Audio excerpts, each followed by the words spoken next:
এই মেয়ে এই, জি স্যার। এই বাসায় 3টা আইসক্রিম দিয়ে যাও। স্যার আমরা তো ডেলিভারি ম্যান না, আইসক্রিম বিক্রি করি। স্যার আপনি একটু কষ্ট করে নিচে এসে নিয়ে যান। আরে আমার অনেক জ্বর ঠান্ডা কাশি, তাই নামতে পারছি না, প্লিজ একটু হেল্প করো। স্যার তাহলে আরেকদিন খায়েন সুস্থ হলে।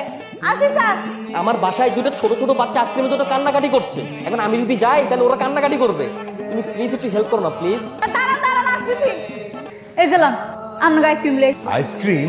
আমরা তো আইসক্রিম অর্ডার করিনি। তুমি নক না করে হুট করে বাসার মধ্যে ঢুকলে কেন? না না হুট করে আসি নাই তো, বারান্দা দিয়ে একজনে কইলো এবার সে নাকি দুটো পিচ্ছি আইসক্রিমের জন্য কান্নাকাটি করতেছে, আমার নিয়ে আসতে, এই জন্য নিয়ে আসতে। নেন ধরেন। আমাদের দেখে কি বাচ্চা মনে হয়, পিচ্ছি মনে হয় নাকি তোমার কাছে? আপনাদের কথা বলা হয়নি, একজন আমাকে বলছে এই বাসায় সত্যি সত্যি দুটো ছোট্ট পিচ্ছি আছে, ওরা নাকি আইসক্রিমের জন্য পাগল হয়ে গেছে, কান্নাকাটি করতেছে, ওদের জন্য আনছে। নেন এক কাপ। কি ব্যাপার কাব্য, তুমি গামছা পেঁচিয়ে রেখেছো কেন মুখে? ও এই যে মাত্র খাওয়া নিলাম তো, এই জন্য আর কি গামছাটা পেয়েছি। আমরা কি তোমার কাছে আইসক্রিম খেতে চেয়েছি নাকি? না বাবা, বলা নেই কয়া নেই, হুট করে একটা আইসক্রিম ওয়ালিকে বাসা ভিতরে আসতে বলেছো কেন? সব বুঝতে পারছি। আচ্ছা ঠিক আছে, আমার আইসক্রিমের টাকাটা দিয়ে দেন, আমি চলে যেতেছি। আমরা তো আইসক্রিমই রাখবো না, আবার টাকা দেবো কেন? আইসক্রিম নেবেন না মানে? নিবো না, তোমার আইসক্রিম তুমি ফেরত নিয়ে যাও, যাও। একটা আইসক্রিমও নিল না, মাঝখান থেকে আমারে কতগুলো কথা শোনাই দিল।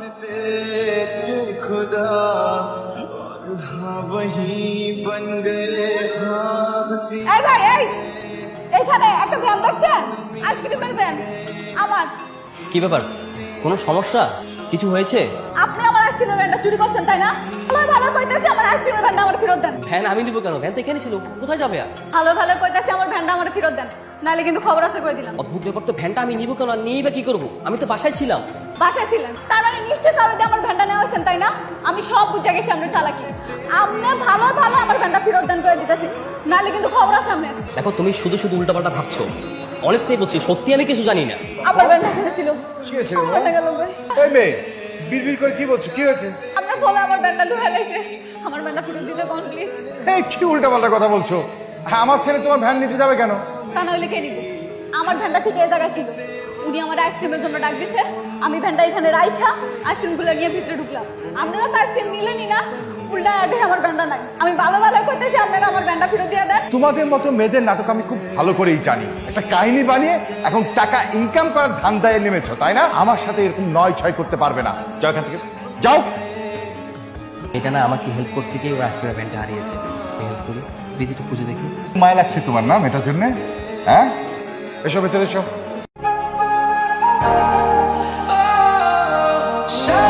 তোমার আইসক্রিমের গাড়ি? না এটা তো আমার গাড়ি। আমি জানি তো এটা তোমার না, আমি তোমাকে গিফট করলাম। আপনি আমার গিফট করতে যাবেন কেন? আর আপনি গিফট করলে আমি নিবই বা কেন? সেদিন তো আমার জন্যই তোমার আইসক্রিমের গাড়িটা চুরি হলো, তাই না? আমি যদি তোমাকে উপরে না রাখতাম, তুমি যদি উপরে না যেতে, তাহলে তো চুরি হতো না। না ওইখানে তো শুধু আপনার দোষ ছিল না, আমারও দোষ আছে। ওই দিন যদি আমি গাড়িটা তালা দিয়ে দিতাম তাহলে কি গাড়িটা চুরি হয়ে যেত? কোন আপনি? একটা ব্যাপার খেয়াল করে দেখি, শুরু থেকেই আমরা দুজনে কিন্তু একসাথে দোষী, আর এই জন্যই কিন্তু আমাদের প্রেমটা ভালো হলো। প্রেম মানে? বন্ধুত্ব আর কি, বন্ধুত্ব। আমি ওই গাড়ি নিতে পারবো না। কেন? ঠিক আছে যে আপনার গাড়ি আমি নিবো। যে বললাম না আমরা ফ্রেন্ড, তো ফ্রেন্ডকে তো গিফট করতেই পারে। আচ্ছা ঠিক আছে, আমি আপনার গাড়িটা নিতে পারি, শর্ত আছে। কি শর্ত বলো? এই মুহূর্তে যেহেতু আমার গাড়িটা খুব দরকার, সেহেতু আমি গাড়িটা নিতেছি, কিন্তু আমি আপনার প্রত্যেকদিন 200 টাকা করে দিয়া আপনার গাড়ির টাকাটা পরিশোধ করে দিন, ঠিক আছে? এই শর্তে আমি রাজি, অন্তত এই শর্তের বাহানো হলেও প্রতিদিন তোমার সঙ্গে আমার দেখা হবে। হ্যাঁ কি বলেন বুঝি নাই। এত বুঝতে হবে না তোমাকে। আসসালামু আলাইকুম আঙ্কেল, ভালো আছেন? তুমি এখানে কি চাও? এই তো টাকা দিতে আসছি। কিসের টাকা? 200 টাকা। কিসের 200 টাকা সেটা বলবে তো? ওই দিন আমার ভ্যানটা চুরি হয়ে গেল না, আপনার ছেলে তো আমার একটা নতুন ভ্যান কিনা দিছে, আমি ওনারা বলেছি প্রত্যেকদিন 200 টাকা করে ওনার কাছে জমা দিয়ে সব টাকা পরিশোধ করে দিব না। আমার ছেলে তোমাকে ভ্যান কিনে দিয়েছে?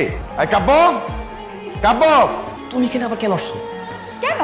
আমি আপনারা কালকে বললাম না যে আপনার 200 টাকা করে দিব জমা। তাহলে এই ব্যবসা করছো না? হুম, না বাবা, কোনো বিজনেস না তো, ওই আমার জন্য গতকাল ওর আইসক্রিমের গাড়িটা চুরি হয়ে গেছিল না, তাই আমি ওকে নতুন একটা গাড়ি গিফট করেছি। Just একটা চাকরি জোগাড় করতে পারছো না? তোমার একটা চাকরি নেই, অথচ তুমি এই রাস্তার মেয়েকে গাড়ি গিফট করেছো। কার টাকায়? আমার টাকায় নিশ্চয়। বাপের টাকায় ফুটানি করো। এমে তুমি দাঁড়িয়ে আছো কেন? তুমি এখানে দাঁড়িয়ে আছো কেন? যাও। চিনা নাই জানা নাই, এই পোলাটা তোর এই গাড়িটা কিনে দিল, মনটা অনেক নরম পোলাটা। হ্যাঁ মা, পোলাটা অনেক ভালো। তোরে কি পছন্দ করে? কি যে কও না মা, ওরা তো অনেক বড় হয়, আমার পছন্দ করবো, তবে আমার লগে বন্ধু পাতাইছে। শুধু বন্ধ।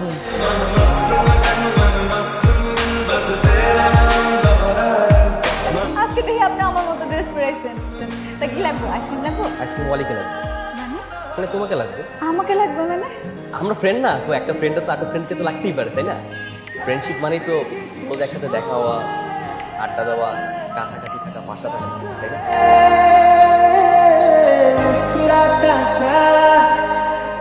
আচ্ছা, আমি তোমাকে একটা কথা বলতে চাই। বলেন। আমি তোমাকে ভালোবাসি, কি বলতেছেন আপনি এসব? সত্যি বলছি, সত্যি তোমাকে অনেক ভালোবাসি। আর শুধু ভালোইবাসি না, সম্মানের সাথে সামাজিক রীতিনীতি মেনে তোমাকে বিয়ে করতে চাই। তোমার কি কোনো আপত্তি আছে? এটা কোনোদিন সম্ভব না। কই আপনি আর কই আমি? দেখো, তোমার আর আমার দুজনের যদি সম্মতি থাকে, এই পৃথিবী সৃষ্ট ব্যবধানের বেড়াজাল কোনো কিছুই করতে পারে না। তুমি একবার রাজি হয়ে যাও। তুমি যদি একবার বলো তুমি রাজি, আমি আজকে আমার বাড়িতে কথা বলবো। আমি ঠিকই জানি আপনার আব্বা আম্মা জীবন আমার মাইনে নেবে। দেখো, বাড়িতে মানবে কি মানবে না সেটা পরের ব্যাপার। তুমি এখন বলো তুমি রাজি কি না। হ্যাঁ, তোমাকে আজকে দেখলাম রাস্তায় দাঁড়িয়ে দাঁড়িয়ে তুমি আইসক্রিম বিক্রি করছো। কাব্য, তোর বাবা কি সত্যি বললো? না মা, ওটা তো আমার আইসক্রিমের গাড়ি ছিল না, ওটা তো মা নিশা আইসক্রিমের গাড়ি ছিল। নিশাটা কে? মা, তোমার মনে নেই সেই দিন যে একটা মেয়ে এসেছিল আইসক্রিম নিয়ে?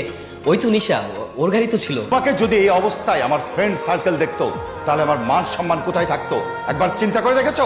তুমি শুধু তোমার কথাই ভাবো, তোমার ফ্রেন্ড সার্কেল স্ট্যাটাসের কথাই ভাবো। আমার কি ফ্রেন্ড সার্কেল থাকতে পারে না বাবা? নিশা আমার খুব ভালো একজন ফ্রেন্ড। দেখেছো তোমার ছেলে কিভাবে মুখে মুখে তর্ক করছে? আব্বু, একটা কথা শুনে রাখো, ওই মেয়ের আশেপাশে তোমাকে যেন আমি না দেখি। নিশা শোনো, আমাদের দুদিনই কোনো প্রয়োজন নেই। আমাদের যা কিছু করতে হবে সব আজকের ভিতরে করতে হবে। তুমি আজকে আমার সাথে চলো কোথায়? আমার বাড়িতে। কেন? কারণ আমি তোমাকে বিয়ে করবো, বিয়ে করে স্ত্রীর মর্যাদা দিয়ে বউ করে আমাদের বাসায় নিয়ে যেতে চাই। চলো ভিতরে চলো। আমার ভীষণ ভালো লাগতেছে। এবার ভাই, আচ্ছা, তোমার আব্বা আম্মাকে আমার মেনে নিবে? যা, আমার বাবা মা তোমাকে মেনে নেবেন কি নেবেন না সেটা তো ভিতরে গেলেই বোঝা যাবে, তার আগে তো বোঝা যাবে না। বাবা আসসালামু আলাইকুম। এই মেয়ে এখানে কেন? না মানে বাবা, এই চুপ করো, তুমি কোনো কথা বলবে না। কাব্যের মা, কাব্য, তুই ওকে বাড়িতে নিয়ে আসছিস কেন? আর তোর এই অবস্থা কেন? মা আমরা কিছুক্ষণ আগে কাজীগঞ্জ থেকে বিয়ে করে চলে এসেছি। কি বিয়ে করছিস মানে? হ্যাঁ মা, তুমি আমাদের দোয়া করে দাও। যাও মা বাবাকে স্নান করো, যাও। খবরদার, খবরদার, তুমি আমাকে স্নান করবে। সামান্য একটা আইসক্রিম বিক্রেতা, তার কোনো বংশ পরিচয় নেই, বাড়ি নেই, ঘর নেই, তাকে তুমি বিয়ে করে নিয়ে আসবে আর আমি মেনে নিব? এটা তুমি কিভাবে ভাবলে? তুমি শান্ত হও। এই চুপ করো।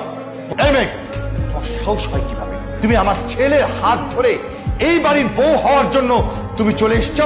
এই যাও এখান থেকে। না বাবা, ও যাবে না। যদি আমি এই বাড়িতে থাকি তাহলে নিশাও এই বাড়িতে থাকবে। নিশাকে যদি এই বাড়ি থেকে চলে যেতেই হয় তাহলে আমিও থাকবো না, আমিও চলে যাবো। কারণ যেই বাড়িতে নিশার অধিকার নেই সেই বাড়িতে আমার অধিকার। কাব্য! কি হয়েছে, তোমরা ফিরে আইসো কেন? মা, এই সমাজের ধনী গরিবের ব্যবধানের বেড়াজালে আমার আর নিশার সংসার আমার বাড়িতে হবে না। তাইলে কি তুমি আমার মাইয়ারে রাখা যাইবা, নিবা না? না না মা, আমি নিশাকে রাখতে আসিনি, আমি নিশার সঙ্গে থাকতে এসেছি।